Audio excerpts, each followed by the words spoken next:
اپنے تمام کاموں سے انہوں نے لوگوں کو انسانیت کا پیغام دیا، لوگوں کو انسان بنایا، لوگوں کو بتایا کہ تم ایک دوسرے سے کتنا قریب ہو، تمہارے درمیان اختلاف نہیں ہونا چاہیے۔ یہاں تک کہ جس وقت آپ نے اسلام کو پھیلایا اور اسلام دشمن کی طرف سے اسلام کے ساتھ مسلمانوں کے ساتھ لڑائیاں پیش آئیں، تو وہ معاشرہ جس میں سرکار نے لوگوں کو تمام قسم کے جتنے بھی بنائے ہوئے خدا سے ان کو ہٹا کر ایک خدا کی طرف دعوت دیا، یہ پورا مجمع جو پوری پبلک تھی اس زمانے کی سب آپ کے ساتھ ساتھ ہوئے، اس حد تک ساتھ ہوئے کہ آپ کے سامنے منظر ہے جنگ کے موقع پر جہاں ایک دوسرے کی جان کا خطرہ اتنا رہتا تھا کہ کوئی سامنے نہیں آتا تھا، جنگ میں زخمی پڑے ہوئے ہیں لوگ، ایک بیٹا اپنے باپ کے پاس جاتا ہے کہ پانی پلا دے تو وہ کہتا ہے اس کو پلا دو، وہ کہتا ہے اس کو پلا دو، 10 پڑے ہوئے تھے، جب 10ویں کے پاس پانی لے کے جاتا ہے تو وہ شہید ہو جاتا ہے، اس کی جان نکل چکی ہوتی ہے، پلٹ کے ایک ایک کے پاس آتا ہے۔ یہ وہ معاشرہ ہے، وہ سماج ہے جہاں سب ایک دوسرے کے خون کے پیاسے تھے، لیکن آج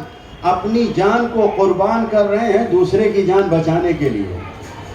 ایسے معاشرے میں، ایسے سماج میں نبی نے دین کو پھیلایا، اور نبی نے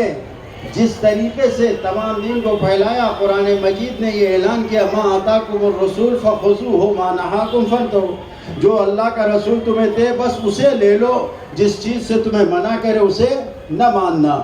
جس چیز کو تمہیں دے اسے لے لو۔ اللہ کے رسول نے اخلاق سکھایا، اللہ کے رسول نے اپنے عمل سے یہ بتایا کہ انسان انسان کا دوست ہوتا ہے، اللہ کے رسول نے بتایا کہ پرورش،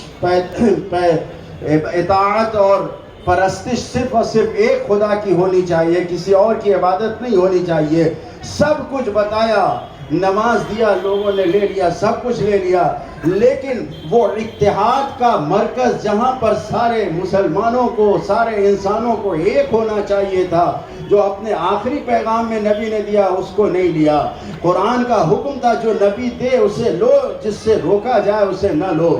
لیکن مسلمانوں نے جہاں پر سب ایک ہونا چاہیے تھا وہاں پر آ کے اختلاف کر کے نبی کو نہیں مانا،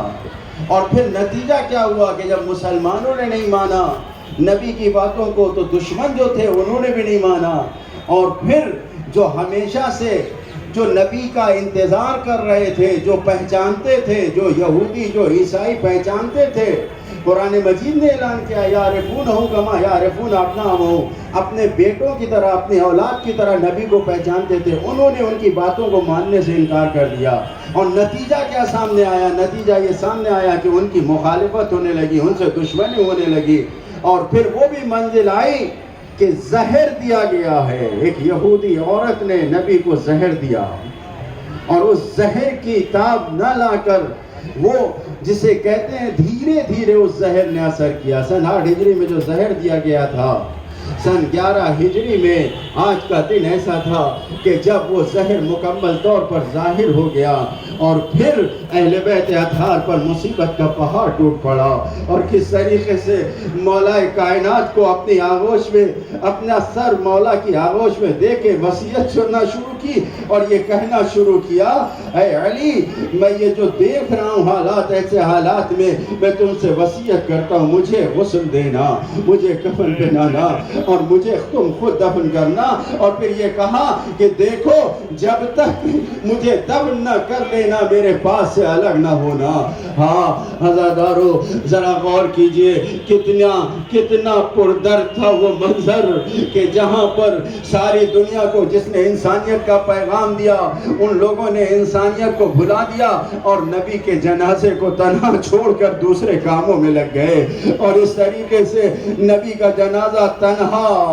کہ جو تاریخ نے لکھا ہے، کسی نے لکھا ہے 11، کسی نے 13، کسی نے 17، یعنی 10 سے 20 کے درمیان نبی کے جنازے میں شریک ہونے والے موجود تھے. نبی کا جنازہ اٹھایا نہیں گیا, لے جایا نہیں گیا, سب کچھ اسی گھر میں ہوا جہاں نبی رہتے تھے, اور اسی جگہ پر جو قبر بنائی گئی اسی جگہ نبی کو دفن کیا گیا. عزادارو, یہ آج کی تاریخ ایسی تھی کہ ہمارا نبی اس دنیا سے رخصت ہوا اور نبی کی بیٹی نے آواز دیا, اے انس, ارے کس طریقے سے تم نے اپنے نبی کے چہرے پہ خاک ڈالا, ارے کس طریقے سے خاک میں چھپایا. عزادارو, اہل بیت کے چاہنے والوں کے لیے یہ بہت بڑا مصیبت کا دن ہے. کیوں؟ نانا کے ساتھ ساتھ آج نواسا بھی رخصت ہوا ہے. وہ نبی کا نواسا کہ جس نے اپنے اخلاق اور کردار سے لوگوں کو جینا سکھایا, علم اور اخوت کا پیغام دیا,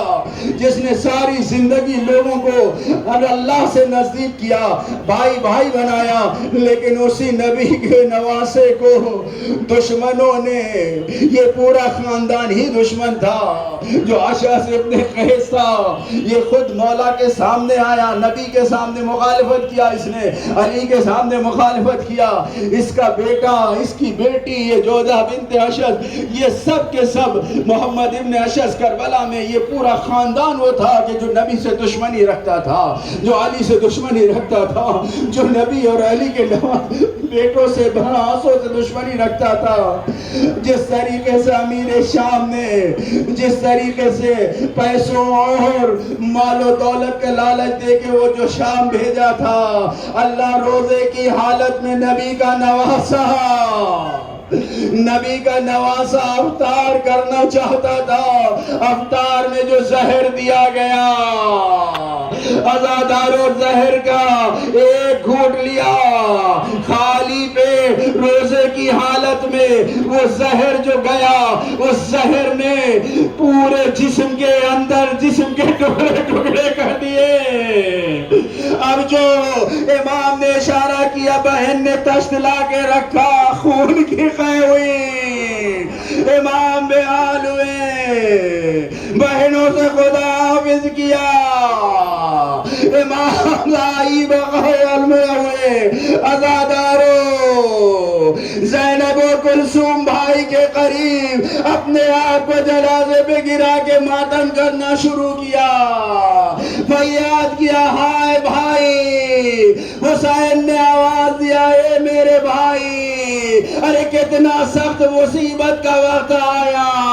لیکن خود مولا حسن نے کہا, اے میرے بھیا حسین, جو مصیبت کا دن تم پر آنے والا ہے ویسا کوئی مصیبت کا دن نہیں. عزادارو, ارے آج کا دن اہل بیت اطہار کے لیے بڑا مصیبت کا دن ہے. اپنے پرسے کو اپنے زمانے کے امام تک پہنچائیے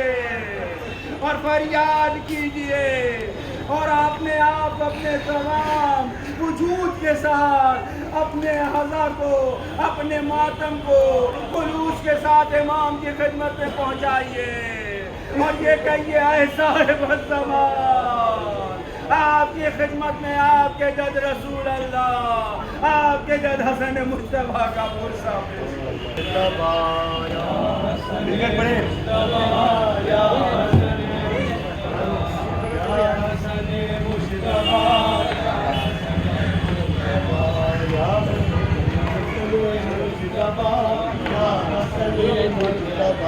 یا حسن